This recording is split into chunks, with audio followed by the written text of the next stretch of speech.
Today I'm sharing the beauty routines and products that I have loved most during the month of May. Basically, this is a May monthly favourites.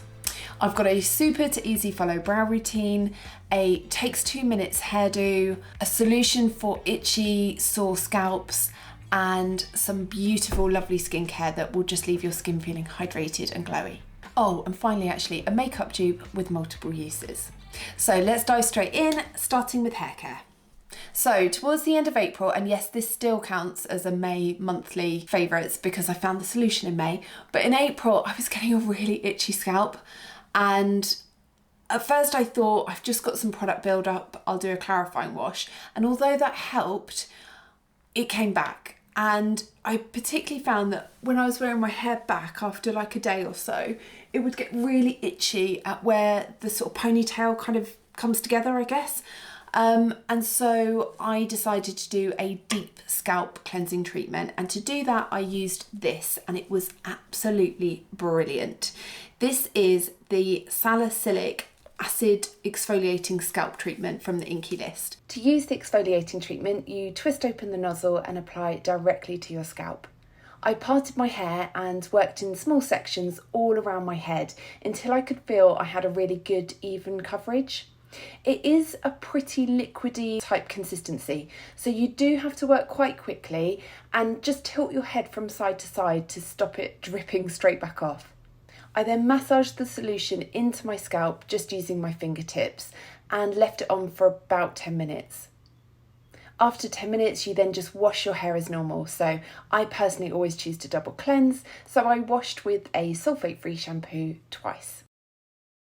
Following on from that, and it's kind of linked to itchy scalp solutions, is having done an exfoliating treatment, I then wanted to help kind of soothe and moisturise the skin, so my scalp, and so I used this, which is the Grow Gorgeous Intense Thickening Hair and Scalp Mask, and it's just full of lovely ingredients.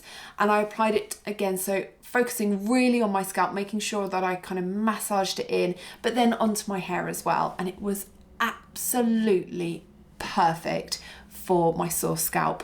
I'd itched quite a lot and it was quite sort of tender to the touch, and I found this to be really, really soothing, but it was also lovely for my hair. If you'd like to kind of supercharge your deep conditioner, I cannot recommend the hat steamer enough.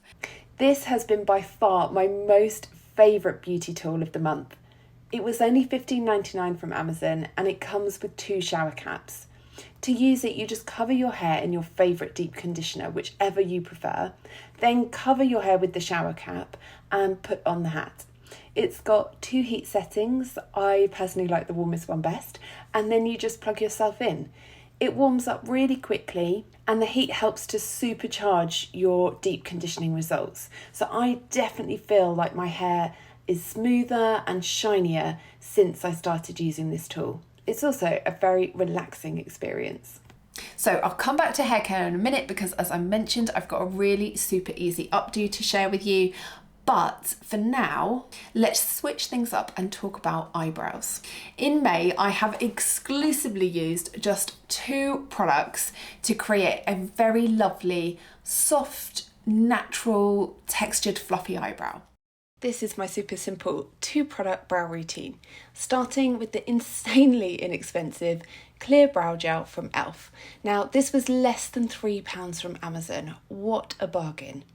By the way, I found this super tricky to film, so sorry if this is not the best for you. First, apply the brow gel. Lift the hairs up and over. I like to do sort of a natural sweeping effect. Then use the actual applicator itself and roll it up and over your brow. This helps to firm the position of the hair, and I find it helps to set it all in place. I saw a French makeup artist do this on Instagram, and I've been using this little trick ever since. Second product is the NYX Snatch and Lift Brow Pen. This thing is so good. I have it in 2 shades, ash brown and espresso. Both are very neutral to ashy tones. Perfect. It is so hard to find a good neutral or ash shade with brow pencils, but NYX have nailed it. I like to create fine hair strokes from the base of the eyebrow upwards. Use light pressure and almost flick upwards and away from your eyebrows to keep it looking really natural.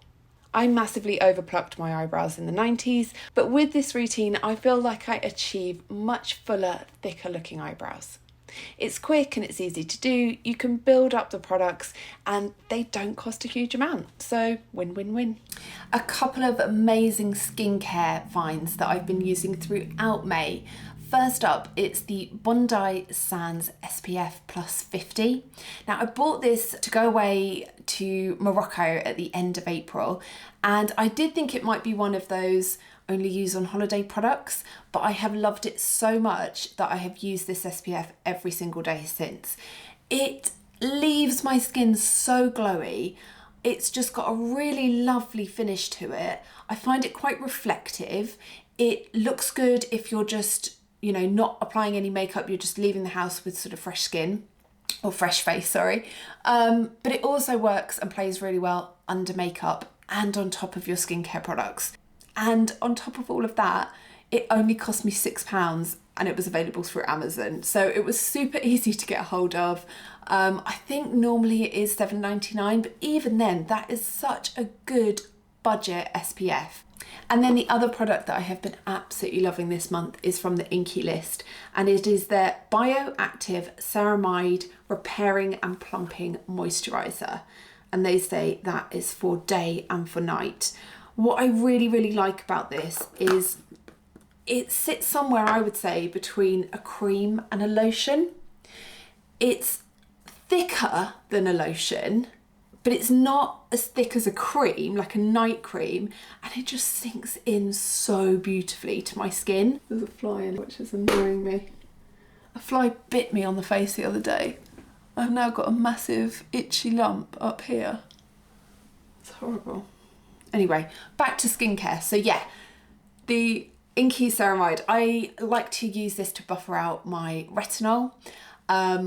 I use it day and night because it sits somewhere between kind of like a lotion and a cream. So it's not quite as light and sort of runny as like some of those milks or lotions that you can get as moisturisers, but it's also nothing like as heavy as some of the sort of night creams. So I find for my 42-year-old skin, it is a really, really good balance between the two. Really hydrating, sinks into my skin beautifully. This is, how big is this pot?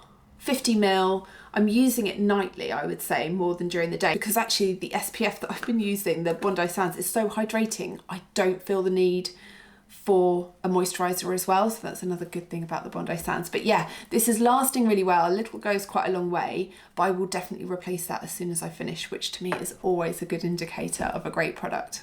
So back to hair care, and it's actually a routine, and I did post a whole separate video on this on my channel, and it was when I tested out the viral TikTok messy bun do, and I have wavy hair. And I wanted to see if it would work on wavy hair, and it absolutely did. And I have been doing that routine ever since. So I'll link the video for you here in case you want to see how to do it. But one of the things that I kind of wanted to mention specifically was during the video, I talk about the Kitsch nylon hairbands, and I only had black at the time, but I bought, they're called Blush, I think, or nude blush, something like that. But it's a pack of like 16, I think, and they come in these two different colours. I'm gonna have to hold my hand up. So hopefully you can see that. So it's just so much better for blonde hair. Like, I mean, obviously it's not the same colour as blonde, you can still see them, but they get disguised much, much more easily. So that was the first thing, is to mention, yes, the Kitsch nylon bands are brilliant, and they do come in other colours, and the blonde blush is great for blondes. It's just easier to disguise than the black. And then the routine itself, I've actually been wearing it much more frequently down at the nape of my neck, so like as a low bun, and that looks so pretty as well. I'll add some footage here of me doing it first thing in the morning. So that is something that throughout May I have been wearing my hair up a lot more, but making more of an effort with it, so actually having an updo rather than just kind of back in a ponytail. And then finally, the multi-purpose makeup product that I have been loving throughout May is the e.l.f. Halo Glow Liquid Filter. Now, this is by no means a new product. but it's just new to me and I started using it, and at first I wasn't quite sure, and now I absolutely love it. So there are different ways you can use this. I've got it on at the moment, and that really was as a base. So here this morning I applied it all over my face and then just popped on a little bit of concealer. I do find that when you use it as a kind of all over coverage, it's obviously not got a great deal of coverage to it, but it just evens out your skin tone. It does make it very reflective, so I do powder it down a little bit. This was sort of the final result after I'd also added some blusher and so on, but you can also use it after foundation just to kind of highlight here, and it doesn't give that sort of glittery look. It is just a very subtle shimmer. So I just really like this product. I just feel like it evens out my skin tone enough that I don't feel even the need for tinted moisturiser, particularly in these summer months. And it was really inexpensive. I'm sure it was less than £10 from Boots, and it's quite a big bottle. So that is something that I have really been enjoying for those, on the odd occasion we get a sunny day in the UK, for those sunnier days where you just want to feel like you've got that sort of no makeup look. I can't say whether or not it's a dupe for the Charlotte Tilbury because I've never used that product, but it is claimed to also be a Charlotte Tilbury, what's hers called? Flawless filter maybe, but I can't comment on that because I've never used it. So those are the products and routines and beauty tools that I have been reaching for and enjoying throughout the month of May. I'm testing quite a lot of different stuff out at the moment, so I'm looking forward to making the video for June. I hope you've enjoyed this one. Please do let me know in the comments. If you're after some more recommendations for deep conditioning treatments, then I would highly recommend taking a watch of this video here. I hope you have a lovely day. Thank you so much for watching. Take care. I'll see you in the next video. Bye.